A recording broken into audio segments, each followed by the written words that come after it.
भीम प्रकाश नाम का एक आदमी अपनी बीवी सरला और उसकी 3 साल का बेटा डुग्गू और बूढ़ी माँ के साथ एक गांव में रहता था। गांव का नाम रामगढ़ था। वहां के लोग अपना गुजारा खेती बाड़ी करके किया करते थे। भीम प्रकाश की इस गांव में एक छोटी सी जमीन थी जिस पर वह सब्जियों की खेती किया करता था और फिर उन सब्जियों को बाजार में बेच दिया करता था। इस बार भीम ने आलू की फसल लगाई थी।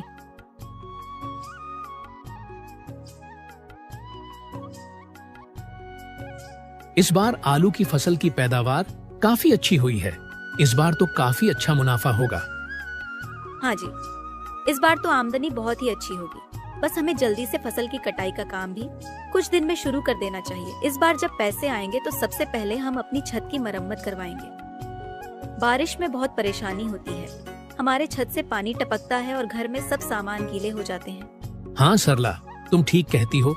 इस बार सबसे पहले हम अपनी छत की मरम्मत करवाएंगे।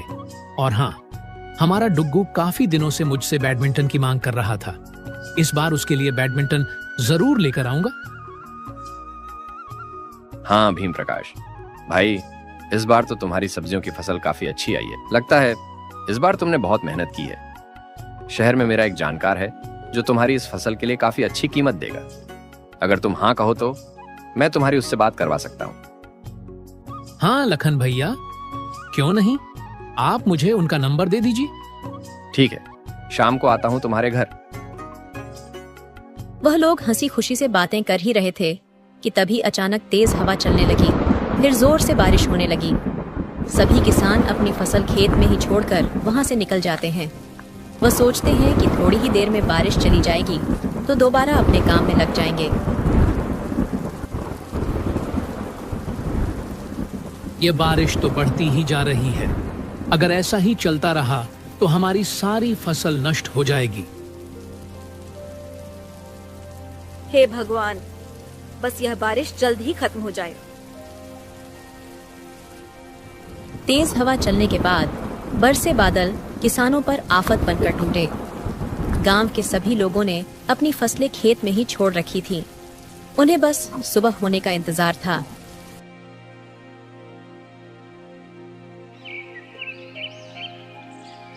सुबह होते ही जब किसान खेत पहुंचे तो वहां का नजारा देखकर लोग दंग रह गए। वर्षा के कारण सभी गांव वाले किसानों की फसलें बर्बाद हो गई थीं।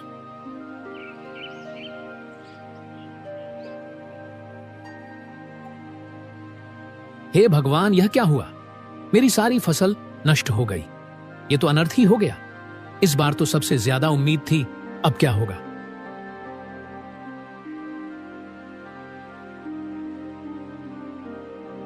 मेरी सारी फसल बर्बाद हो गई।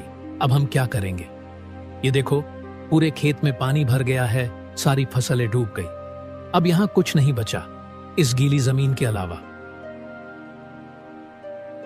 तभी भीम की नजर उसके खेत के कुछ फसलों पर जाती है जो थोड़ी ऊंचाई पर होने के कारण बची हुई थी। भीम बची हुई आलू की फसलें इकट्ठा करके घर लौटता है।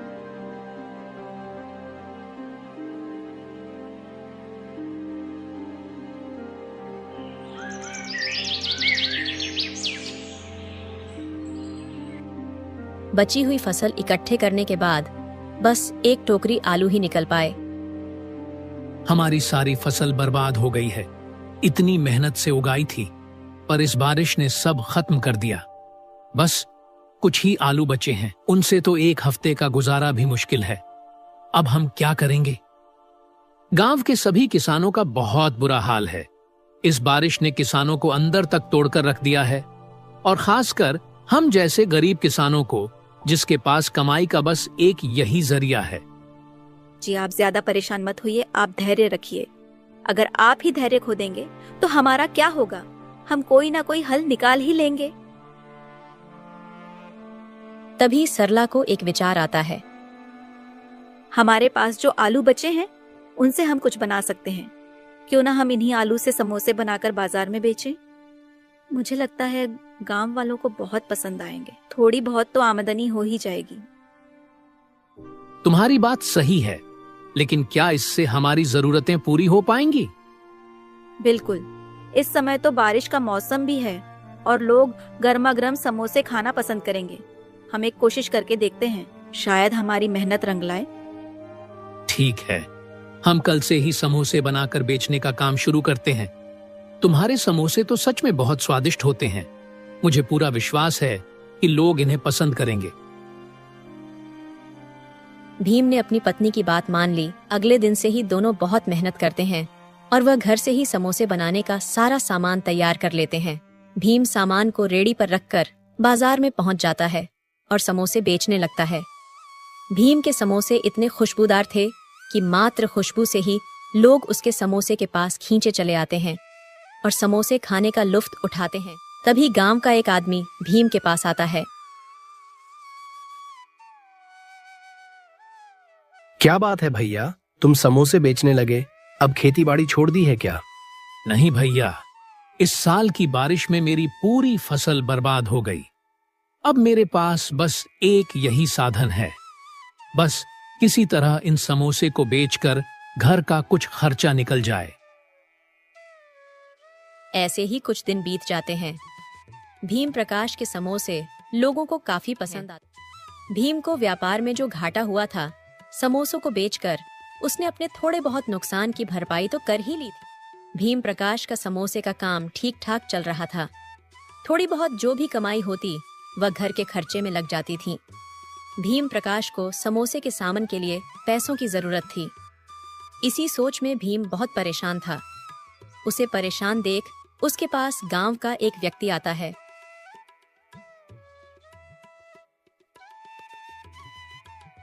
क्या बात है भीम प्रकाश, बहुत परेशान दिख रहे हो।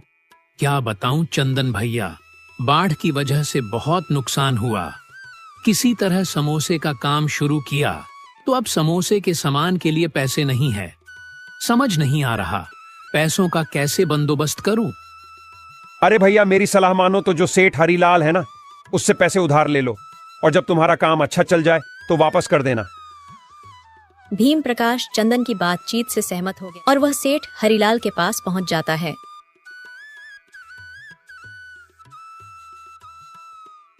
सेठ जी, मेरी फसल इस साल पूरी तरह से बर्बाद हो गई है।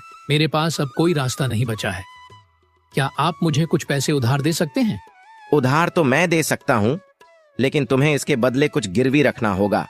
जब तक तुम पूरे पैसे वापस नहीं कर देते, और उसका ब्याज भी देना होगा।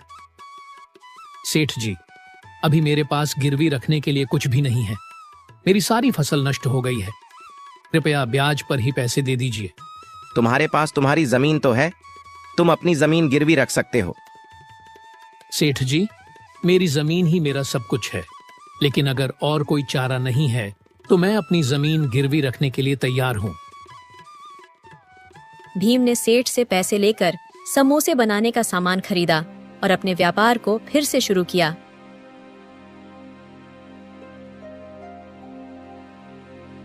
सरला, मैंने सेठ हरिलाल से पैसे उधार लिए हैं, लेकिन इसके लिए मुझे अपनी जमीन गिरवी रखनी पड़ी।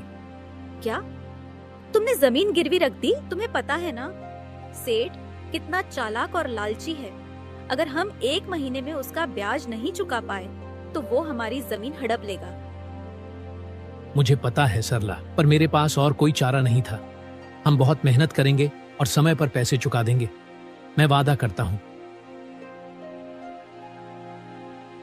धीरे धीरे उसका व्यापार चल पड़ा और उसकी समोसे की कमाई ठीक ठाक हो गई।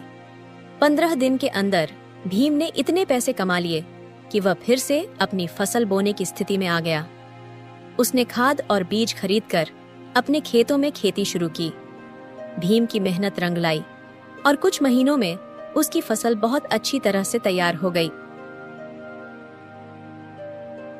सेठ हरिलाल बहुत ही चालाक और धूर्त इंसान था। वह अक्सर ही लोगों को ब्याज पर पैसे देता और उन्हें हमेशा ठगने में लगा रहता था।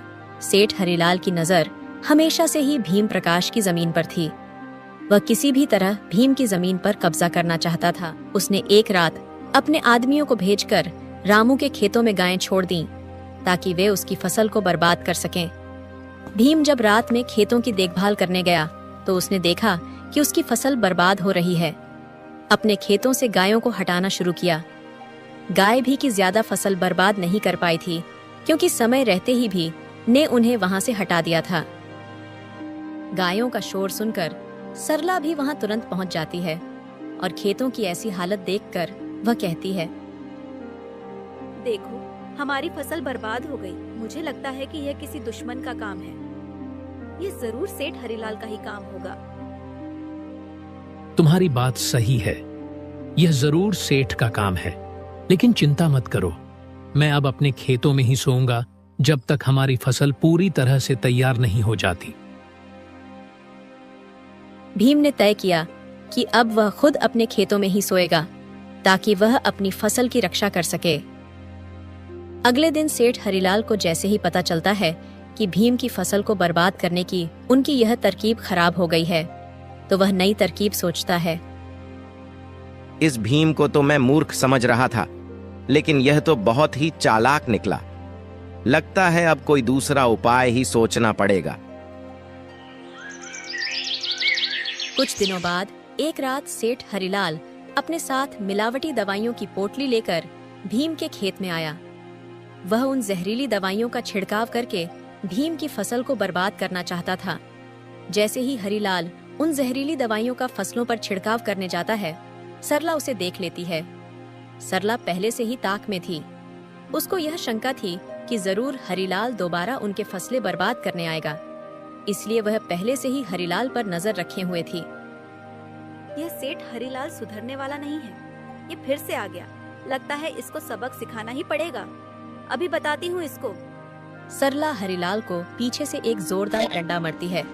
डंडा पड़ते ही हरिलाल तुरंत जमीन पर गिर जाता है। सरला ने शोर मचाया और गांव वालों को बुलाया और हरिलाल के मकसद के बारे में बताया।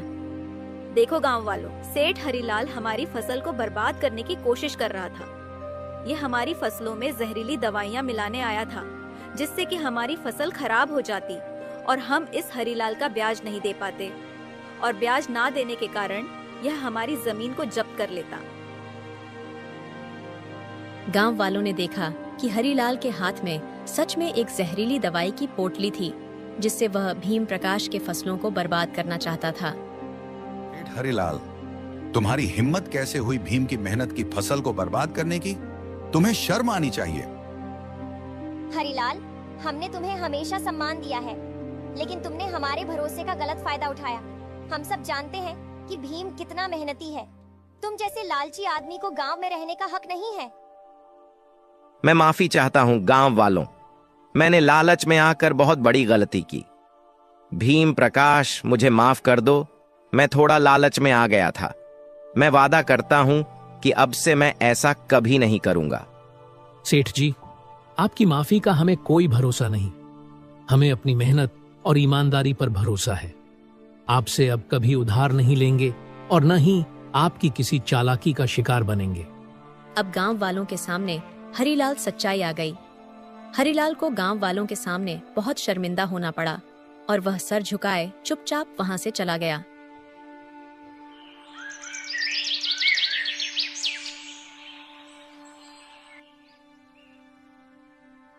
भीम ने अपनी फसलों को बेचकर सेठ हरिलाल का सारा पैसा ब्याज सहित लौटा दिया।